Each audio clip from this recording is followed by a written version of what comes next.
I'm Ray Matrix Wildman, CEO of All the Way Success, and we help entrepreneurs and independent service professionals who may be struggling or stuck or not growing as fast as they would like. And we give them the tools, the strategies, and the support that they need to move from possibility to profitability. So this video is going to address another one of the most frequently asked questions that I get asked on a regular basis when it comes to getting more clients and making more money. And it's, how do I create a supportive and productive advisory board? Well, many entrepreneurs and independent professionals start their business and they do not consider the growth of their company, especially at the beginning. What happens for many of them is they fall into the trap of continuously working on the day-to-day management of their business. It's similar to being a hamster on the wheel, just going. However, if you want to maintain growth and success within your business and organization, it really requires you to take the time to plan for this growth. It's also important to have individuals who will challenge you to think strategically, especially when it comes to expanding and growing your company. A dynamic advisory board will help you by giving you the insight, the input, knowledge, along with their expertise, which will provide you an invaluable resource in the decision-making process. So what is the first step in creating an advisory board? The first step with a lot of things that I discuss is get clear. Get clear on the type of team that you want to choose. And it's best to pick out people, just create a list on a very practical level. For instance, you want to get clear, what are your strengths and what are your expertise? You want to know what your weaknesses and your shortcomings are. And the goal is to bring on people who can help you in the areas where you fall short. In this video, we will discuss the difference between an advisory board and a board of directors. And we also will define the ideal advisory board profile, along with creating a list. On the next video, we'll go a little bit deeper about looking at the interview process, compensation, as well as the expectations for the board members. So what is the distinction between the board of directors and an advisory board? A board of directors have a fiduciary responsibility to the company, and they can be liable for mistakes that the company makes. So it's tough and it's expensive to secure board directors. Advisory board members, however, don't have the same fiduciary responsibilities and thus cannot be held liable. Hence, their compensation is normally a fraction of what a board of directors receives. Furthermore, board directors have an obligation to the company first and foremost, and then the CEO second.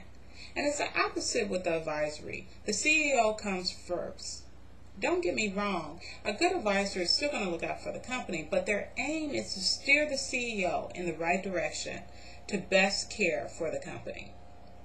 So when we're defining the ideal advisory board profile, as a coach and a consultant, one of the first things that I recommend to my clients is to create an ideal client profile. And this person would be the individual or business you wish to attract to your company.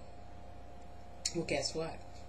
The same list is required when building an advisory board. And it's like having a magic wand. I love the magic wand.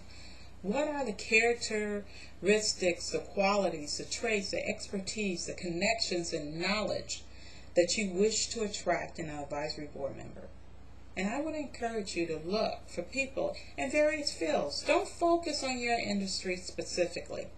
I think by looking outside of your industry, you can gain a fresh perspective by bringing on leaders who are in different areas. However, I will say that it is important that you have a couple of individuals who may be considered experts in your field.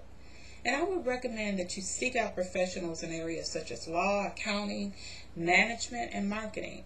Keep in mind that you want them to have both skills and you want them to have contacts. Now that we know who we are attracting, the next step is to get clear as to how many people to have on the board. Take note that the more people you bring on board, the more personalities you have to worry about. However, the upside is to think about the wealth of resources that you really can tap into when you have more people. And I would suggest that if your company is relatively small, you might want to have 3 to 4 people on your advisory board. If you have a medium-sized business, 5 to 7 would be good. And a large organization could support 10 or more members. The other critical consideration is how you wish to compensate your board members. And this may be a determining factor when establishing the number of members you decide to have. Next, you want to create a target list. All of your networking time, yes, is about to pay off. So I would suggest that you create a list of everyone that you know that you believe would be a great advisor. Next, you want to tap into your database and ask your friends, your colleagues, mentors, the vendors, and other people that you have relationships with if they know people who might meet the profile you seek.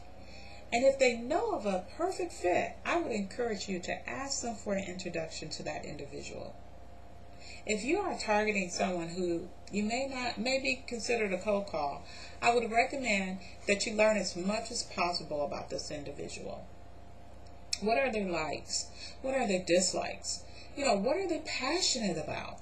What do they care about? What are their hobbies? The more you can learn, the more ammunition you give yourself when making the initial call. So, on the next video, we will go step by step on the interview process. We're going to talk about the compensation and setting realistic expectations. So if you like this video, feel free to visit us at www.businessstrategycoach.com and sign up to receive our free video series. And as an added bonus for doing so, we want to give to you a free ebook entitled The 10 Things Every Business Owner Must Know. This is Ray Majors Wildman, committed to moving you and your business from possibility to profitability. We will see you on the next video. Bye.